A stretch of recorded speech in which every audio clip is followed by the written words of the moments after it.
3 buwan kong iniiwasang buksan ang lumang cabinet sa kwarto namin dahil iyon ang bilin ng asawa ko bago siya umalis.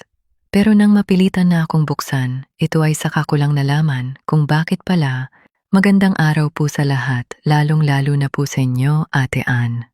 Pakitago na lamang po ang tunay kong pangalan at tawagin niyo na lamang po akong Ralph. Minsan pala, hindi lahat ng bilin ay para sa ikabubuti natin. May mga salitang sinusunod natin dahil sa tiwala, pero hindi natin alam na may tinatago na palang katotohanan sa likod nito. Hanggang ngayon, naiisip ko pa rin kung mas mabuti bang hindi ko na lang binuksan ang cabinet na iyon. 3 taon nang nagtatrabaho sa abroad ang asawa ko. Bago siya umalis, sinabi niya sa akin na huwag ko raw bubuksan ang lumang cabinet sa kwarto namin dahil puno lang daw yon ng mga lumang papeles at personal niyang gamit. Dahil mahal ko siya at nagtitiwala ako sa kanya, hindi ko na yon pinakialaman. Lumipas ang mga buwan at halos araw-araw kaming magkausap. Wala naman akong napansing kakaiba sa mga kilos niya.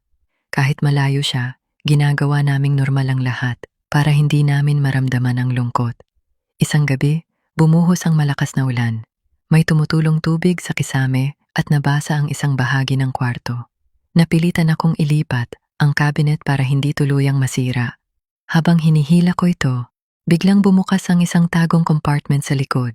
Hindi ko alam na may ganun pala ang cabinet. Akala ko noong una ay lumang drawer lang yon. May nakita akong maliit na envelope at ilang dokumento. Hindi ko sana bubuksan, pero nakasulat sa harap ang buong pangalan ng asawa ko. Doon na ako nagsimulang kabahan dahil parang may kung anong gusto nang sabihin sa akin ang pagkakataon. Habang binabasa ko ang laman nito, napansin kong may mga papeles na hindi ko pa kailanman nakita. May mga petsa, pirma at address na hindi pamilyar sa akin. Lalo akong nalito dahil hindi niya yon nabanggit kahit minsan. Hindi ko muna siya tinawagan. Gusto ko munang alamin ang buong katotohanan bago ako magtanong. Pero habang mas lalo kong tinitingnan ang mga dokumento, unti-unti kong napagtanto kung bakit ayaw na ayaw niyang mabuksan ko ang lumang cabinet na iyon. Pakiramdam ko, sa loob ng ilang taon ay may buhay pala siyang hindi ko kilala.